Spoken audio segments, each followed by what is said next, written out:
Hey friends, happy summer. I hope you are enjoying yourself, staying cool, and finding ways to gather, connect, and create with the people that you love and that it's bringing you joy. I'm going to keep this introduction short and sweet because today I have a very special episode. In fact, it's a takeover. I am not hosting the podcast today. I'm turning it over to my daughter and her friend, and they are bringing back their podcast, which they're calling KNOW Kids. I'll tell you all about the process and how this came to be at the tail end of the show, so stay tuned. But for now, I'm going to turn over the mic and let them introduce themselves.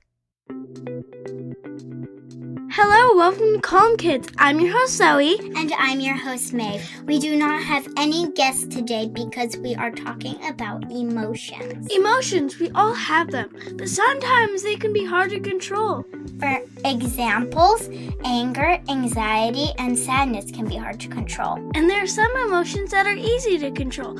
Take being happy. Everyone loves being in a good mood. Yeah, you're so right. But sometimes when you get overexcited, you can hurt people without even noticing. It's hard to believe.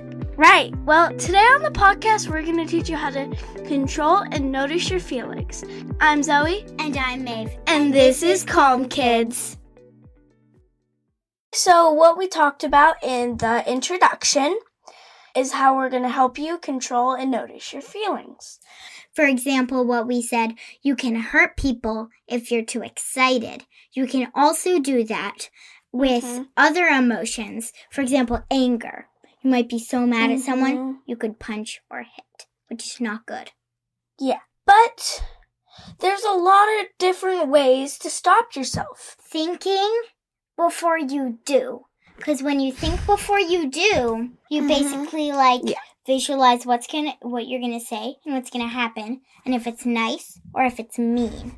I would think, is it okay that I can punch someone? It might be okay to punch a stuffy or a pillow.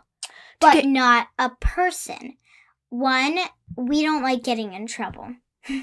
And two, it's really mean and it'll start fights and it's really sad and hurtful in two ways.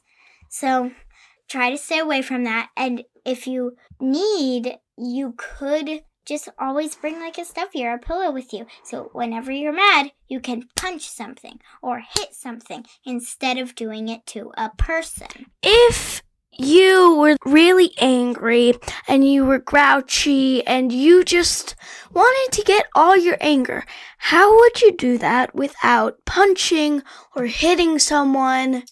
Okay, so my answer would probably be thinking.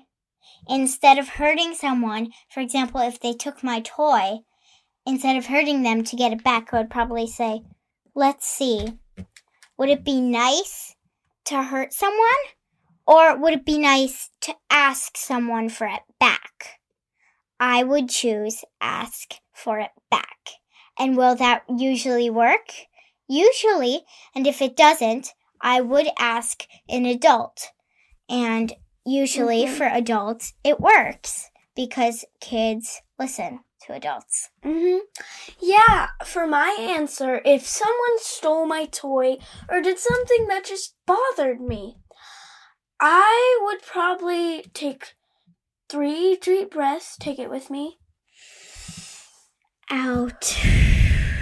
In. Out. And I would go and tell them, hey, that's my toy or something else. Could I please have it back? If they just didn't listen to me and just kept doing it, I would tell an adult. I would ask them politely and not be like, your daughter's being mean. Can you help me?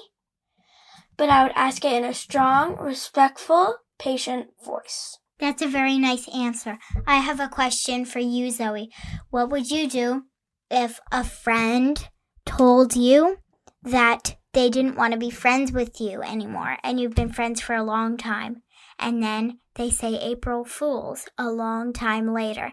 How would you feel and what would you do instead of being mean and hurting them how they hurt you? I think that if they did that, that wouldn't be cool. I know it's April Fool's, but telling it like a month later or a year is just not cool.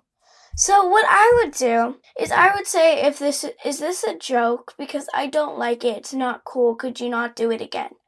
And my friends are really understanding when I tell them what's wrong. So they would say, oh, I didn't mean to do that. I just meant for an April Fool's joke. Are we still friends? And I would say yes. That's a very respectful answer. Do you have any more questions for me? Yes, I do.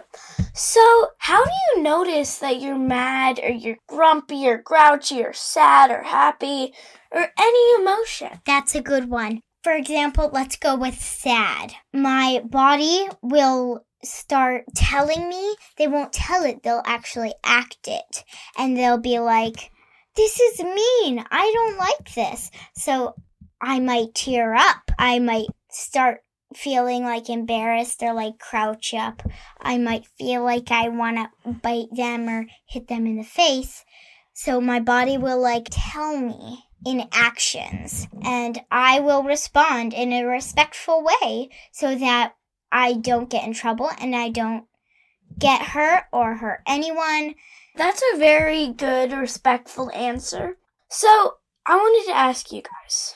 It's kind of embarrassing to cry. Some friends might think it's not cool. Don't listen to them. Crying is a natural thing we all do. Everyone's gonna at some point. You can try to hide it, but you can know that even if they say it's uncool, they do it too. So they're calling themselves uncool, which is very uncool. Yeah, that's totally right. But don't feel embarrassed that you have to cry. It's a part of human nature. You'll be okay. You can maybe just take a few deep breaths. Out. In, Or out. Or you could do a box or a mindfulness moment, which is where you trace your fingers. When you're going up, you breathe in. When you're going down your finger, you breathe out. You do that for 5 fingers and all the way back.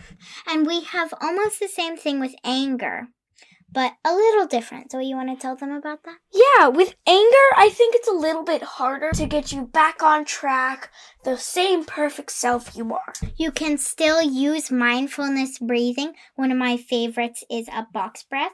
You breathe in, going up, you hold during the side. When you're on the top, you go down, you breathe out, and you go on the bottom side and you hold. And then your hands are back together. When you're angry and you have a tantrum, I get it.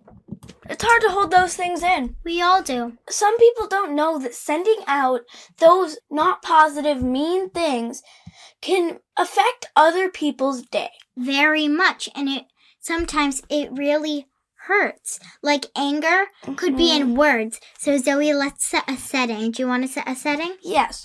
So, say you're in the classroom. Your teacher's teaching you a lesson, and she says, partner up, everyone. We're going to do our art assignment, and you have to agree. I'll give you 5 minutes. Imagine me and Zoe are paired up. but And we don't agree on what to do. on a Croissant. on making a bunch of paper croissants. Now I'm going to set an action for what that was. I'm going to be the angry one, and Zoe is trying to be the nice one who's trying to talk it out. I will start. I don't like that idea. That's not a good idea. This is the talking version. I don't like that idea. That's not a good idea. That's really mean. That is the total wrong way to do it, and that is really mean to say. And this is the right way that you might want to do it. So, hey, I don't think we agree on this idea. Maybe we could ask a friend for a tip.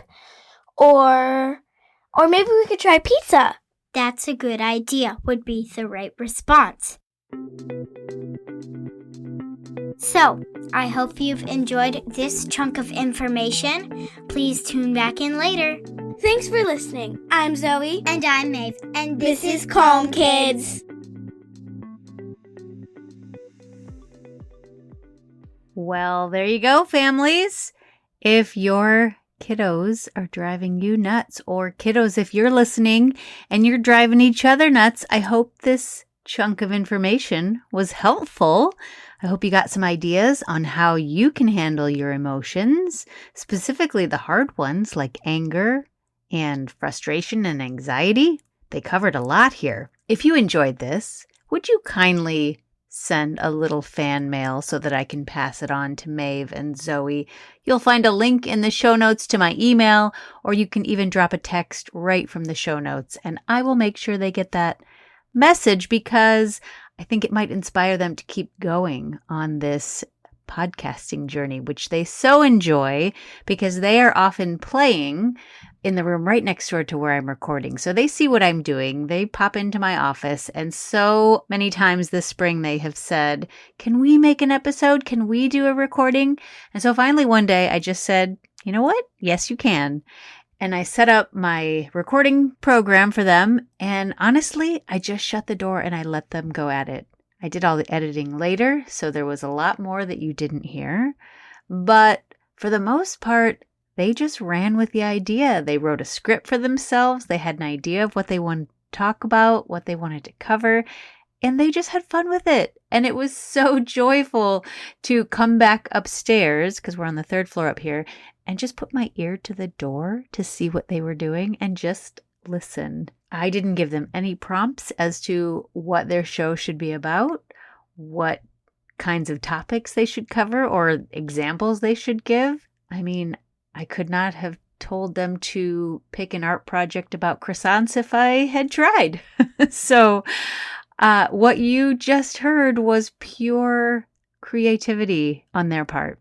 If you and your kiddos enjoyed this, I also want to put in a plug for a local Milwaukee author named Jamie Lynn Tatera, who has written 2 mindfulness and self-compassion workbooks for kids. And these are really cool workbooks that are softback, paperback, easy to take on trips, easy to throw in the car.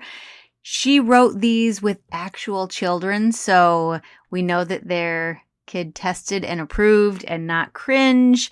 Probably meant, I would guess, for, the under 10, 11 set. But really helpful in terms of offering situations and vocabulary around our emotions, around mindfulness, around our feelings. And Zoe and I have really enjoyed working through her books. And I would highly recommend, if you're looking for a language to talk about mindfulness and self-compassion, something that I've talked a lot about on the podcast, especially with my friend Tekla Brumder-Ross, who works with adults. This is a great translation into a language that kids can understand.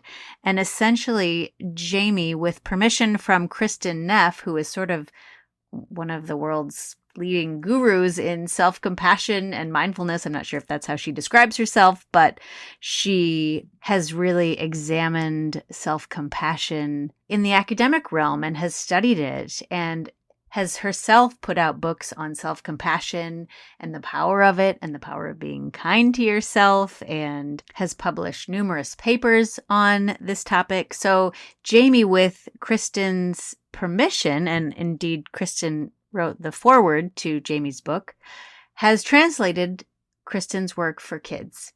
So I highly, highly recommend, if you're looking for something to work through with your kiddos, to get a copy of those books. I think they can be found wherever books are sold. And I will put links to those as well in the show notes. They're very nice compliments to the podcast Calm Kids, I might add.